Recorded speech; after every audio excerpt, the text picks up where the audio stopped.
और बच्चों कैसे हो। होपफुली आप लोगों के अब बोर्ड के एग्ज़ाम चल रहे हैं तो आपकी प्रिपरेशन बहुत अच्छी कर रहे होगे, अच्छे से आप पढ़ रहे होगे, मन लगा के हार्ड वर्क करना ताकि आपके एग्ज़ाम्स में अच्छे मार्क्स आए और आप अच्छा स्कोर कर सको। तो आज की वीडियो में आपके लिए जो लेके आई हूँ वो +2 क्लास की इकोनॉमिक्स की लेके आई हूँ, जिसमें आपको मैं प्रिपरेशन टिप्स बताऊँगी कि आप अपने एग्ज़ाम्स में कैसे ज़्यादा अच्छे मार्क्स स्कोर कर सकते हो। If you are scoring 80% marks in your exams, तो कैसे आप 80% से 100% पे जा सकते हो, या अगर आपके 50% मार्क्स आ रहे हैं 50% से कैसे आप 70% पे जा सकते हो। ये टिप्स मैं आपको इस वीडियो में बताऊंगी। तो चलो शुरू करते हैं। अब देखो, सबसे पहले बेटा हमारी जो इकोनॉमिक्स की एक +2 क्लास की इकोनॉमिक्स है वो हमारे बेसिकली 2 पार्ट्स में डिवाइडेड है। एक पार्ट है मैक्रो इकोनॉमिक्स और एक पार्ट है हमारा इंडियन इकोनॉमिक डेवलपमेंट। पहले हम बात करेंगे इंडियन इकोनॉमिक्स की। इंडियन इकोनॉमिक्स में बेटा सबसे पहले जो आपकी इम्पोर्टेंट चीज़ आती है वो चीज़ आती है हमारी पहले की कॉन्सेप्ट्स। आपको कॉन्सेप्ट्स बहुत अच्छे से आने चाहिए हर चैप्टर के। अगर आपको जितने चैप्टर भी आपको प्रॉपरली आते हैं बेटा, जो आपको लगता है कि आपको आते हैं, अच्छे से आते हैं, आप उनके की कॉन्सेप्ट्स को और अच्छे से थरो रिवाइज करो, राइट। और जो अगर आपको लगता है कुछ चैप्टर्स आपको नहीं आते हैं, अभी आपके पास टाइम है, you are having time apart from your basic exams. जो आपके एग्ज़ाम्स होने हैं बच्चों की, अभी देखो इंग्लिश का होना है, फिर आपका मैथ्स का, जिनके पास ऑप्शनल है मैथ्स का होना है, या आपका फिज़िकल एजुकेशन का होना है।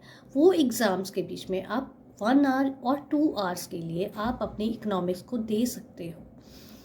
आप वो चैप्टर्स के ऊपर फोकस करो, पर वो अपने सब्जेक्ट्स के ऊपर फोकस करो, पर आप 1 to 2 आवर आप अपने इस सब्जेक्ट के लिए भी डू विद योर हार्ट, तो आपका बहुत अच्छा रिजल्ट आएगा।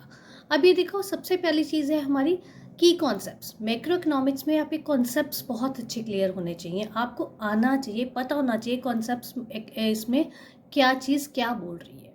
देन कम्स मैक्रो इकोनॉमिक्स में आपका न्यूमेरिकल्स है, आपका ये जो इसमें एग्रीगेट डिमांड सप्लाई के आपके न्यूमेरिकल्स हैं, नेशनल इनकम के आपके न्यूमेरिकल्स हैं। ये जो आपके चैप्टर्स हैं इनके ऊपर आपको न्यूमेरिकल्स आते ही आते हैं। आप इनके ऊपर ज़्यादा प्रैक्टिस करो, क्योंकि इनके ऊपर मार्क्स आपके नहीं कम होंगे। अगर आपका 4 मार्क्स का न्यूमेरिकल आ रहा है या आपका 6 मार्क्स का न्यूमेरिकल आ रहा है, आपका अगर न्यूमेरिकल बिल्कुल ठीक होता है तो आप पूरे के पूरे मार्क्स उसमें स्कोर कर सकते हो। इसकी आप बहुत ज़्यादा प्रैक्टिस करो, जितनी ज़्यादा आप कर सकते हो। Then comes textbook. Textbook आपने ज़रूर करनी है। टेक्स्ट बुक में कौन सी बुक है? जो भी आपकी बुक है, आपकी एनसीईआरटी की बुक है, वो तो आपने फॉलो करनी ही करनी है, वो आपने छोड़नी नहीं है, क्योंकि सीबीएसई बोर्ड का एग्ज़ाम जो है वो एनसीईआरटी बुक में से ही आता है। देन कम्स आपकी, और जो है आपका, जो आप कोई भी आप रेफरेंस बुक्स ले सकते हो, टी.आर. जैन ले सकते हो, संदीप गर्ग लिख सकते हो, ये दोनों बुक्स अच्छी हैं। What you have to do, आपने उसके सारे क्वेश्चंस करो। चैप्टर पूरा रिवाइज करने के बाद में उसके बैक में आपको क्वेश्चंस दिए, बहुत सारे क्वेश्चंस दिए हुए हैं। आप कोई भी बुक उठाओ एनसीईआरटी के अलावा, एनसीईआरटी तो करनी है, उसके साथ में आप एक बुक और लो, कोई भी आप बुक लो, उसके आप थरो क्वेश्चन सारे के सारे कर लो, राइट। देन कम्स आपके, इसके अलावा आप प्रीवियस ईयर क्वेश्चंस जो इन दोनों बुक्स में आपको बड़े अच्छे मिल जाएंगे, या आप कहीं से भी ऑनलाइन आप ले सकते हो। प्रीवियस ईयर क्वेश्चंस आपको भरपूर मिलते हैं और आप आराम से उसकी प्रैक्टिस करो, एग्जाम उनमें से ही आता है। और कुछ नहीं होता, सिर्फ आपकी वर्डिंग्स की ही चेंज की होती हैं, वर्डिंग्स मोल्ड की होती हैं। जो आपको कंसेप्ट्स बेटा आपको आते हैं, आपके वही कंसेप्ट्स के ऊपर आपको क्वेश्चन कुछ भी आएगा, डायरेक्टली तो आता नहीं है, इनडायरेक्ट क्वेश्चन आएगा, आपने अपने वर्ड्स को ही फ्रेम करना है। ये आप इजीली कर पाओगे विद प्रैक्टिस। जब आप क्वेश्चंस करोगे आपको पता चलेगा कि आपने वर्ड को, टीचर आपसे क्या एक्सपेक्ट कर रहा है, अकॉर्डिंगली आप वर्ड्स को फ्रेम कर सकते हो, ठीक है। Then comes fact based questions, इसमें बहुत ज़्यादा आते हैं। मैक्रो इकोनॉमिक्स में फैक्ट बेस्ड क्वेश्चंस आते हैं जो आपने प्रॉपरली करने हैं।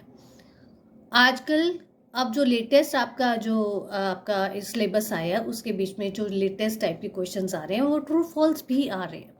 सो ट्रू फॉल्स के लिए आपको कॉन्सेप्ट्स अगर आपको क्लियर होंगे तो आप ट्रू फॉल्स सारे कर सकते हो बड़े आराम से। ये आपको रेफरेंस बुक्स में बैक एक्सरसाइज में आपको इजीली अवेलेबल हो रहे हैं, आप आराम से कर सकते हो। देन कम्स स्टेटमेंट बेस्ड या असर्शन रीजनिंग। असर्शन रीजनिंग या स्टेटमेंट बेस्ड क्वेश्चंस, ये आपने क्वेश्चंस को ध्यान से पढ़ना है कि वो क्वेश्चन क्या कहना चाहता है आपको।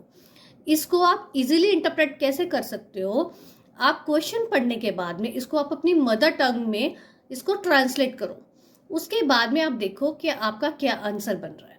इजीली आपका बड़े आराम से ये क्वेश्चन हो जाता है।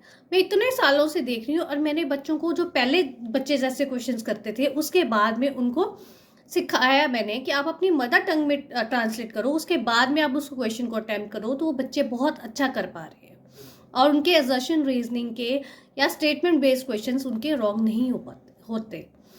देन कम्स मैचिंग या केस बेस्ड स्टडीज। आजकल matching and case based studies आपको आती हैं। मैचिंग और केस बेस्ड स्टडीज में आपको कोई दिक्कत नहीं है। मैचिंग में अगर आपको कॉन्सेप्ट्स आते हैं तो आप इजीली मैचिंग वाला क्वेश्चन कर सकते हो। Then comes long questions. Long questions तो आपको एम्पल है, वो आपको ऑनलाइन बहुत सारे मिल जाएंगे। आपने जो रेफरेंस बुक्स फॉलो कर रहे हो या एनसीईआरटी की बुक में तो थोड़े हुए हैं, पर जो आपने रेफरेंस बुक्स फॉलो कर रहे हो उनमें बहुत सारे क्वेश्चंस हैं। इससे आप अगर आप ये पूरा कर लेते हो, इसमें आपके सारे आपके एमसीक्यूज भी आपके कवर हो जाते हैं, क्योंकि आपके जब कॉन्सेप्ट्स एंड सारे क्वेश्चंस करोगे आपके एमसीक्यू रॉन्ग होने के चांसेस बिल्कुल नील हो जाते हैं और आपके 3, 4 या 6 मार्क्स के क्वेश्चंस भी आप बहुत अच्छे अटेम्प्ट कर पाओगे। अब बात करते हैं बेटे हम दूसरी बुक की, जो है हमारी Indian economic development. Indian economic development की बुक में हमारा केस बेस्ड क्वेश्चंस आते हैं। केस बेस्ड क्वेश्चंस हमने छोड़ने नहीं है किसी भी हालत में। उन्होंने आपको ऊपर आपको केस दिया होगा और उसके नीचे आपको क्वेश्चंस दिए होंगे, आपने वो केस के अकॉर्डिंगली क्वेश्चंस को आपने सॉल्व करना है। Then comes important dates. Important dates जो है इंडियन इकोनॉमिक डेवलपमेंट में बहुत सारी हैं।